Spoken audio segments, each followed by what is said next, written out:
Queridos irmãos, bom dia, sejam bem-vindos a mais uma Escola Bíblica Dominical da Primeira Igreja Batista de Nova Iguaçu.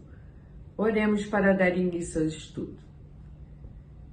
Misericordioso Deus, querido Pai, aqui estamos, Senhor, mais uma vez para louvar Deus e bendizer o Teu santo nome e estudar a Tua santa palavra, Senhor, aprendendo aquilo que Tu queres para as nossas vidas, Senhor. Te pedimos, Deus, que Tu esteja conosco no decorrer dessa lição, para que possamos entender tão somente a Tua vontade para as nossas vidas, Senhor. E que eu não fale, Senhor, nada de mim, mas que o Teu Santo Espírito, Senhor, conduza para que eu possa falar a mensagem, Senhor, apesar da minha pequenez, Senhor, apesar de eu ser falha e pecadora, Senhor. Te pedimos, Deus, que Tu esteja com todas as pessoas que vão ouvir, Senhor, tem misericórdia de cada família, Senhor, toma, Deus, nossas vidas em Tuas mãos e receba, Deus, culto que prestaremos a Ti daqui a pouco, Senhor. É o que te pedimos, Senhor, mesmo sabendo que não somos merecedores, mas em nome de Jesus, o Teu Filho amado, que vive e reina hoje e para todo sempre. A lição 11 tem como tema As autoridades se calam. Ela está baseada no livro de Mateus, nos capítulos 22 e 23. A primeira parte dessa lição, ela se encontra no livro de Mateus 22, dos versículos 1 a 14. É um texto bem conhecido, é a parábola das bodas. Eu intitulei As autoridades se calam perante a autoridade e sabedoria de Cristo. Leiamos.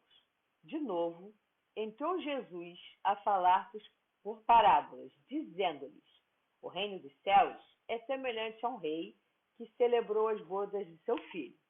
Então, enviou os seus servos a chamar os convidados para as bodas, mas estes não quiseram vir. Enviou ainda outros servos com esta ordem: dizer aos convidados: eis que já preparei o meu banquete. Os meus bois e cevados já foram abatidos, e tudo está pronto. Vinde para as bodas. Eles, porém, não se importaram e se foram, um para o seu campo, outro para o seu negócio, e outros, agarrando os servos, os maltrataram e mataram. O rei ficou irado e, enviando as suas tropas, exterminou aqueles assassinos e lhes incendiou a cidade. Então disse aos seus servos: está pronta a festa, mas os convidados não eram dignos. Ide, pois, para as encruzilhadas dos caminhos e convidai para as bodas a quanto encontrarem. E saindo aqueles servos pela estrada, reuniram todos os que encontraram, maus e bons. E a sala do banquete ficou repleta de convidados. Entrando, porém, o rei, para ver os que estavam à mesa, notou ali um homem que não trazia veste nupcial e perguntou-lhe: amigo, como entrastes aqui sem veste nupcial? E ele emudeceu. Então ordenou o rei aos serventes: amarrai-o de pés e mãos e lançai-o para fora, nas trevas. Ali haverá choro e ranger de dentes, porque muitos são chamados, mas poucos escolhidos. Eu gostaria agora de falar sobre alguns termos que eu separei aqui. Primeiro vou falar sobre o termo servo, que eu vou fazer uma correlação com 3 tipos diferentes de servo. O primeiro servo aqui, eu vou associar aos servos do Antigo Testamento, aquelas pessoas os profetas que eram enviados para anunciar a vinda de Cristo. Muitas vezes eles anunciavam alguma coisa que nem eles mesmos entendiam, eles anunciavam a vinda do Messias. Então, esses primeiros servos aqui, que foram enviados nessa parábola, eu estou associando aos servos do Antigo Testamento, os profetas que pregaram a palavra do Senhor. Ao segundo tipo de servo, quando a parábola aqui diz outros servos, então eram servos diferentes do anterior. A este caso aqui, este tipo de servo, esses outros servos, eu gostaria de associar aos servos que viveram a época de Cristo, os discípulos, os apóstolos, aqueles 70 que foram enviados para levar a palavra para todos os lugares. E agora, ao terceiro servo, né, que são outros servos diferentes daqueles, eu gostaria de associar a nós, Igreja do Senhor de hoje, que deve cumprir o seu ide, conforme ele fala aqui, né? Disse aos seus servos, ide. Então, somos nós. Então, o ide de Jesus diz que nós temos que ir e pegar a toda criatura. Tanto que aqui, ó, observe que na parábola diz, convidai para as bodas a quantos encontrardes. Todos, maus e bons.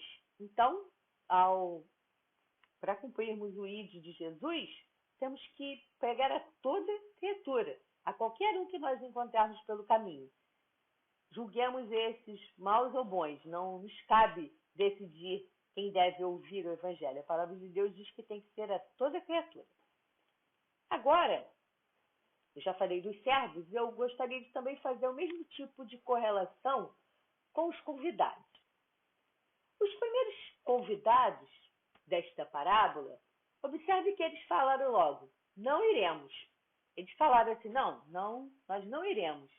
Então, esse seria o tipo de convidado, o tipo de ouvinte, quando a gente chama para ir para o culto, ele fala logo, não quero saber disso, eu não quero saber de nada de igreja, não quero saber de Deus, não quero saber de nada disso. Então, ele já fala logo, não, eu não quero ir, eu não vou. E alguns ainda falam assim, eu não quero saber do teu Deus, eu não quero saber de nada disso. Então, esses seriam, né, na minha correlação, os ateus, aqueles que, ao ouvir a nossa pregação, eles falam logo, não, eu não quero ouvir. Ao segundo tipo de convidado, eu gostaria de associar aquelas pessoas que, quando nós pregamos o evangelho, quando nós convidamos para assistir o culto ou qualquer coisa do tipo, elas a princípio falam, não, muito legal, eu gosto sim, eu gosto muito da igreja, eu acho muito bom, mas assim, eu sou muito novo ainda, vou esperar um pouquinho para eu viver um pouco a vida, depois eu vou. Ou ainda, eu estou ocupado fazendo faculdade, ou eu tenho muito serviço, ou ainda, eu tenho minha família para cuidar, eu tenho meu trabalho, minha empresa. Ou seja, seria aqueles ditos amigos do Evangelho que se dizem que dizem que gostam, mas que, quando verdadeiramente são chamados a estar na presença do Senhor, eles sempre têm uma desculpa para não ir. Nunca podem, uma desculpa qualquer. Agora, ao terceiro tipo de convidado citado aqui nesta parábola,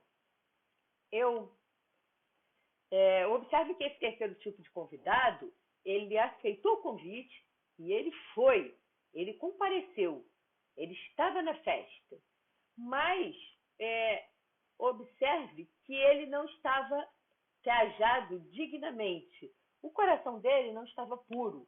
Então eu diria que seria aqueles membros da igreja que são apenas membros, mas que têm o coração infiel.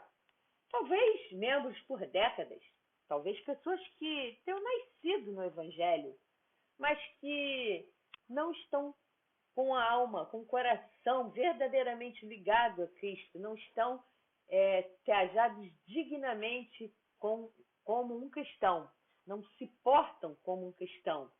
São aqueles que estão na igreja no domingo, mas de segunda a sábado, estão no mundo, continuam no mundo. E quando o mundo olha para eles, fala assim, você nem parece que é crente. Para ser crente assim como você, eu prefiro ficar no mundo.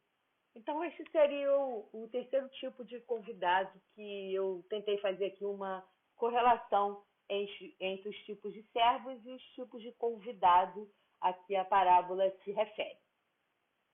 Com relação a bodas, essas bodas, elas representam a perfeita união entre Cristo e a sua igreja, que somos nós. Então, essa boda aqui dessa parábola é para representar, né, a união perfeita do Senhor Jesus conosco. Parte do nosso estudo, eu intitulei Dai a César o que é de César e a Deus o que é de Deus. É um texto bem conhecido também, se encontra em Mateus 22, dos versículos 15 até 22. Leiamos. Então, retirando-se os fariseus, consultaram entre si como o surpreenderiam em alguma palavra, e enviaram-lhe discípulos juntamente com os herodianos para dizer-lhe: Mestre, sabemos que és verdadeiro e que ensinas o caminho de Deus de acordo com a verdade, sem te importares com quem quer que seja, porque não olhas a aparência dos homens. Dize-nos, pois, que te parece? É lícito pagar tributo a César ou não? Jesus, porém, conhecendo-lhes a malícia, respondeu: Por que me experimentais, hipócritas? Mostrai-me a moeda do tributo. Trouxeram-lhe um denário. E ele lhes perguntou: De quem é a efígie e inscrição? Responderam: De César. Então lhes disse: Dai, pois, a César o que é de César, e a Deus o que é de Deus. Ouvindo isso, se admiraram e, deixando, foram-se. Eu também selecionei alguns termos sobre os quais eu gostaria de falar.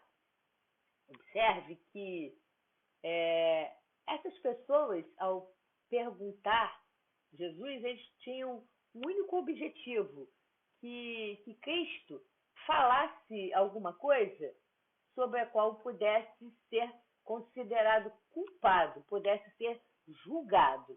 Isso nos chama a atenção, nos dá uma lição, que nós temos que ter muito cuidado com aquilo que falamos. Porque uma vez dito, já era, não tem mais como voltar atrás. Então temos que ter muito cuidado com as palavras que saem de nossa boca. Nós não podemos sair por aí amaldiçoando as pessoas. Nós temos que abençoar. Um coração em que Jesus habita não pode ter espaço para maldição. Tem que ter sempre palavras de bênção. E também temos que ter cuidado com palavras torpes. Temos que nos policiar para que falemos coisas que agradam o coração do Senhor. E que também tenhamos sabedoria para toda vez que estivermos perante uma situação em que querem nos incriminar por alguma coisa, que tenhamos sabedoria para falar aquilo que provém da palavra de Deus, porque aí assim estaremos sempre falando uma coisa boa.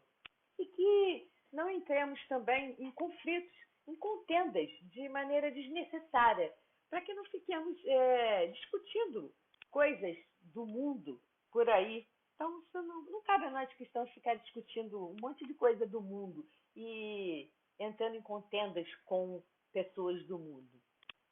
Outra coisa também, observe que os fariseus, eles chegam para Jesus elogiando Jesus, falando assim: mestre, quer dizer, sabemos que tu é mestre, estamos te dando um título, estamos te dando honra, sabemos que é verdadeiro e que ensina o caminho de Deus. Então, eles chegaram nos termos de hoje, elogiando, que a gente fala hoje, massageando o ego, para que muitas vezes as pessoas chegam perto da gente elogiando, falando alguma coisa, de maneira que possa nos fazer cair através do orgulho, de nós acharmos que realmente somos alguém importante. Observe que o próprio Cristo, que verdadeiramente é mestre, ele não se deixou levar por essas palavras, por este engodo,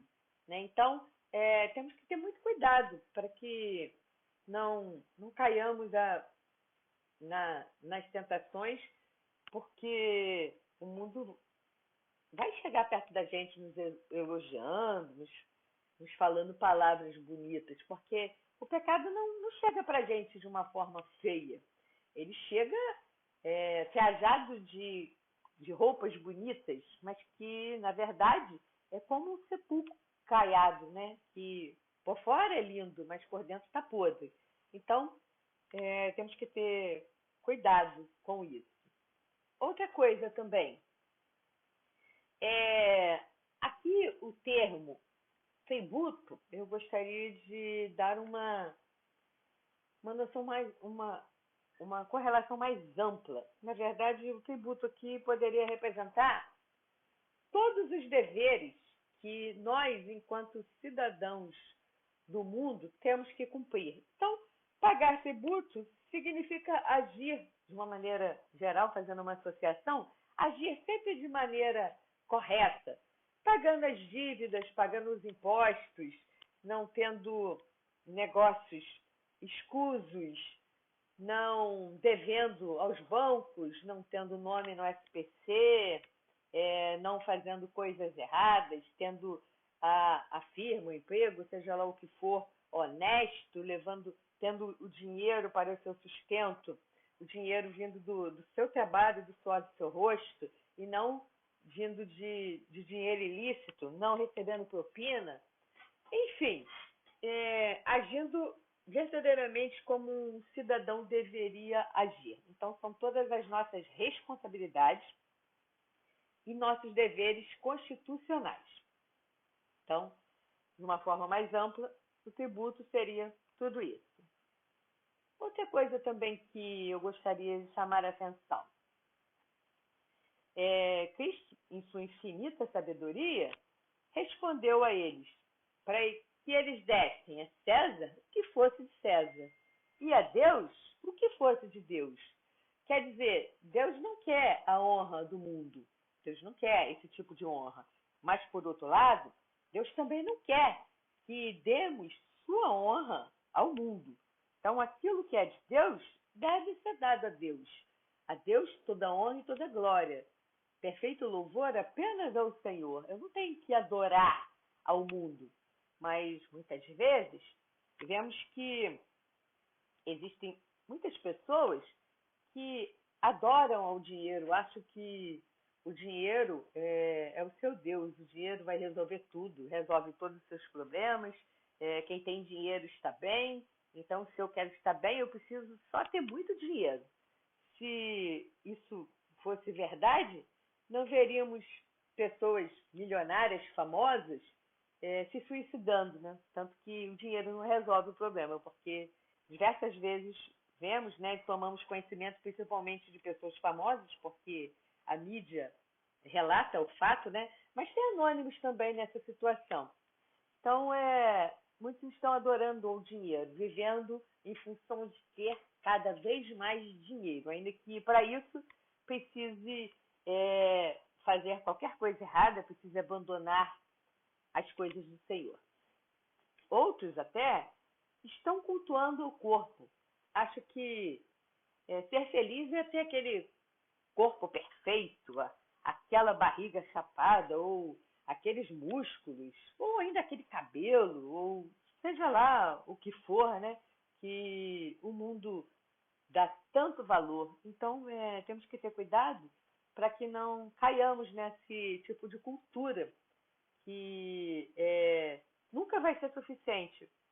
Se você emagreceu, alguém vai reclamar do cabelo, ou alguém vai falar que você deve fazer tal tipo de ginástica, ou aquela outra. Então, nunca você vai atingir o padrão de beleza que o mundo quer. Você sempre vai se achar inferior, você sempre vai estar buscando alguma coisa a mais, caso você fique cultuando, né? Adorando ao corpo. Então, um cristão ele não deve adorar, cultuar o seu corpo. É óbvio que ele precisa cuidar de sua saúde. A própria palavra de Deus fala, né? Temos que cuidar da nossa saúde e para isso precisamos ter uma alimentação saudável, praticar atividades, fazer coisas boas, tomar vitaminas, qualquer coisa que cuide do nosso corpo, mas sem o sentido de tornar aquilo o objetivo da sua vida, de adorar aquilo, viver em função daquilo. Claro que não. Outros ainda estão se curvando aos diplomas seus e de outros, de maneira que quando alguém se apresenta como doutor, nossa, ele é doutor, então eu vou reverenciá-lo. Não, a pessoa pode ser doutor, pode ser mestre, pode ser graduado, pode não ter graduação, todos perante Deus sempre terão o mesmo valor. É óbvio que ter o diploma é muito importante, eu peso muito pelo estudo, o estudo academicamente falando, eu acho muito importante, inclusive no sentido da palavra de Deus, você fazer um seminário, ou no sentido profissional, você fazer uma graduação, um mestrado, um doutorado, um curso extra, um curso técnico, aprender uma profissão, aprender a fazer unha, cozinhar profissionalmente, seja lá qual for o estudo, eu acho muito importante. Mas isso não deve ocupar o espaço de Deus na nossa vida, de maneira que não possamos adorar ao Senhor porque estamos completamente envolvidos com as coisas de estudo. Então, temos que ter bastante cuidado e termos um equilíbrio, sabendo que a palavra de Deus nos fala: buscai primeiro o reino de Deus e a sua justiça, e todas as outras coisas vos serão acrescentadas. Agora vamos à terceira parte, sobre falsos líderes. Na verdade, de uma maneira geral, sobre os falsos cristãos, não necessariamente apenas os líderes. Leiamos o texto. Então, falou Jesus às multidões e aos seus discípulos. Na cadeira de Moisés se assentaram os escribas e os fariseus. Fazei e guardai, pois, tudo quanto eles vos disserem. Porém, não os imiteis nas suas obras, porque dizem e não fazem. Atam fardos pesados e difíceis de carregar e os põem sobre os ombros dos homens. Entretanto, eles mesmos nem com o dedo querem movê-los. Praticam, porém, todas as suas obras com o fim de serem vistos dos homens, pois alargam os seus filactérios e alongam as suas franjas. Amam o primeiro lugar nos banquetes e as primeiras cadeiras nas sinagogas, as saudações na praça e serem chamados mestre pelos homens. Vós, porém, não sereis chamados mestres, porque um só é vosso mestre, e vós todos são irmãos. Bom, em primeiro lugar, sobre a hipocrisia. Eles exigiam que o povo cumprisse as leis, mas eles mesmos não as cumpriam. E, então eles colocavam um fardo pesado de ser carregado. E servir a Cristo não é um fardo pesado. A gente não tem que ficar cumprindo lei. Não estamos mais sob o jugo da lei, estamos sob a graça de Cristo. E até hoje muitos líderes colocam fardo pesado demais para ser carregado. Então era uma grande hipocrisia. Outra coisa para eu falar sobre os fardos pesados. Aqui em Marcos 7, versículos 7 e 8, também se refere a isso. Diz: e em vão me adoram, ensinando doutrinas que são preceitos de homens, negligenciando o mandamento de Deus, guardais as tradições dos homens. Então quer dizer que, ao invés de guardar o mandamento de Deus, de cumprir o mandamento de Deus, na verdade, muitos estão cumprindo preceitos, apenas tradições dos homens, e Deus não se agrada disso. Então, esses fardos pesados também são citados aqui no livro de Marcos, capítulo 7, versículos 7 e 8. A palavra de Deus aqui em Mateus, ela nos diz que muitos desses homens, eles faziam as coisas não para agradar a Deus, não para cumprir as ordenanças do Senhor, mas apenas para serem vistos pelos homens, para ter uma posição social melhor para aparecerem perante os homens. E eles amavam o primeiro lugar nos banquetes, ou seja, aquele lugar de destaque, as primeiras cadeiras nas sinagogas, e gostavam de ser saudados nas praças e chamados de mestres. E a palavra diz que não temos que ser chamados de mestres, mas temos que ter humildade, porque somos todos irmãos. Então temos que largar o orgulho de lado, a soberba, e ter humildade. E não temos que fazer as coisas objetivando ser visto pelos homens e ser aplaudido pelos homens. Temos que fazer as coisas que agradam a Deus. E ainda é dito que aqueles homens, eles alargavam os seus filactérios e alongavam as franjas de suas roupas. Então, vamos ver aqui. Bom, o filactério são essas caixinhas aqui, que são duas pequenas caixinhas, normalmente feitas de couro, e uma delas é amarrada, essa cordinha, esse restante, esse pedaço de couro aqui, ele é amarrado no braço esquerdo e a caixinha presa ao braço esquerdo, à altura do coração.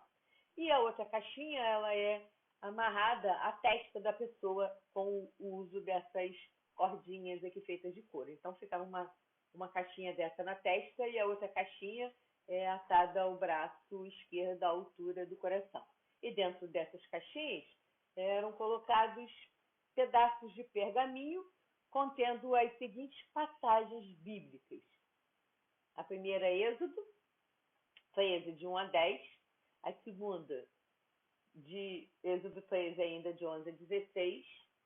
A terceira, Deuteronômio 6, de 4 a 9. E Deuteronômio 9, de 13 a 21. Em uma das caixinhas tinha 4 pedaços de pergaminho, cada um com uma dessas passagens bíblicas. E na segunda caixinha, um único pergaminho com todas as 4 passagens escritas. Essas caixinhas, nesses filactérios, elas eram utilizadas por eles para ir à sinagoga para a oração da manhã. Então, muitos deles usavam aquilo ali para aparecer mesmo. Mas por que esse uso? O que era isso? O que isso representava? Essas caixinhas, elas são um cumprimento, só que literal, daquilo que foi ordenado em Deuteronômio 6, versículos 6 a 8. Essas palavras que hoje te ordeno estarão no teu coração.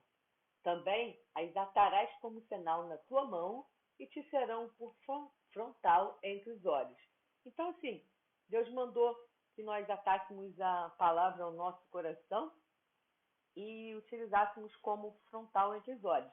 Mas não era uma ordenança literal, é que seguíssemos e guardássemos a palavra no nosso coração verdadeiramente, não uma caixinha com um pedaço da palavra de Deus fisicamente colado ao nosso coração, muito menos na nossa testa. Então, assim, seria o cumprimento de todo o teu coração e de todo o teu entendimento.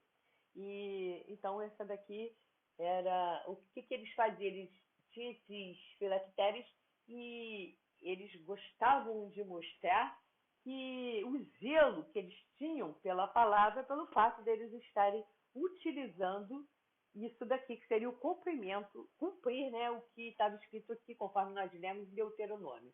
Só que o que Deus queria não era um pedaço, uma caixinha com um pedaço de pergaminho, como se fosse um amuleto, mas sim que tivéssemos e que tenhamos sempre a palavra de Deus guardada em nossos corações e em nosso entendimento. Bom, e agora, com relação às franjas citadas no versículo anterior, era muito comum, naquela época de Jesus, o uso de uma peça de vestimenta, tipo um manto, ou, nas palavras de hoje, uma espécie de um chale, e onde nas 4 pontas dessa manta tinha que ter franjas. Observe que existem diversos relatos na palavra sobre a utilização desse manto. Por exemplo, em Mateus 9, 20, há um relato que Jesus usava essa espécie de manto, que é chamado de talite, e que tinha franjas nos cantos. Ainda, em Marcos 11, 8, quando Jesus passava sobre o jumentinho, que ele foi carregado sobre o jumento, foram estendidos diversos mantos para que ele passasse em cima. E provavelmente eram mantos desse tipo aqui. E essa parte da vestimenta é para cumprir as ordenanças descritas em Números 15, versículos 38 e 39, que nos diz: fala aos filhos de Israel e diz-lhes que nas extremidades de suas vestes façam franjas, que ali estarão ali para que, vendo-as, vos lembreis de todos os mandamentos do Senhor e os cumprais. Então, isso daqui, na verdade, o uso disso daqui seria um memorial, de maneira que a pessoa utilizar, e vendo essas franjas, elas lembrassem dos mandamentos e que aquilo estivesse ali para que elas sempre pensassem no mandamento do Senhor e cumprisse. Então, ela não era para que a pessoa se sobressaísse diante das outras ou que mostrasse uma posição social. Nada disso. Só que o que a palavra de Deus lá em Mateus está censurando, como nós lemos, não era o uso da vestimenta propriamente dito. Tanto que vemos que em diversos outros lugares da Bíblia as pessoas utilizavam essa vestimenta. Era uma ordenança de Deus. Mas o que estava sendo censurado era a utilização disso para mostrar aos outros o zelo, o falso zelo, né, pela palavra. Então, eles usavam para aparecer e não para cumprir, propriamente dito, o mandamento. Bom, eu agradeço a Deus pela oportunidade, por mais uma vez podermos estudar a palavra de Deus, falar um pouco mais sobre a palavra de Deus e os seus mandamentos. É claro que, pela minha pequenez, eu não consigo falar aquilo que deveria verdadeiramente ser falado, mas que Deus complete em nossos corações, a começar de mim, tudo que Ele tem para nós nessa manhã, através da leitura destes textos e o estudo desta lição. Oremos para iniciar o nosso estudo. Misericordioso Deus, te agradecemos, Senhor, por mais uma oportunidade, Deus, de estudarmos a Tua Santa Palavra, Deus.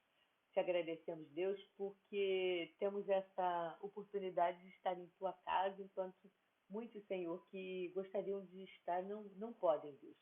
Te pedimos, Senhor, que Tu receba, Deus, o culto que daqui a pouco prestaremos a Ti, Senhor, que Tu tome cada pessoa envolvida, cada pessoa que está trabalhando, que está te cultuando, Senhor, no templo, que ela possa verdadeiramente estar ali, Senhor, para fazer a Tua vontade, não para fazer a vontade dos homens. Te pedimos, Deus, que Tu possa curar os enfermos, Senhor, segundo a Tua vontade, que Tu possa confortar os corações de tantas famílias enlutadas, Deus, devido a essa pandemia. Tem, Senhor, misericórdia de nós. Toma, Deus, nossa vida em Tuas mãos. Faz de nós, Senhor, vasos de bênção, para que possamos cada vez mais te servir. Te agradecemos, Deus, por tudo, Senhor, que tem feito. Em nome de Jesus, amém.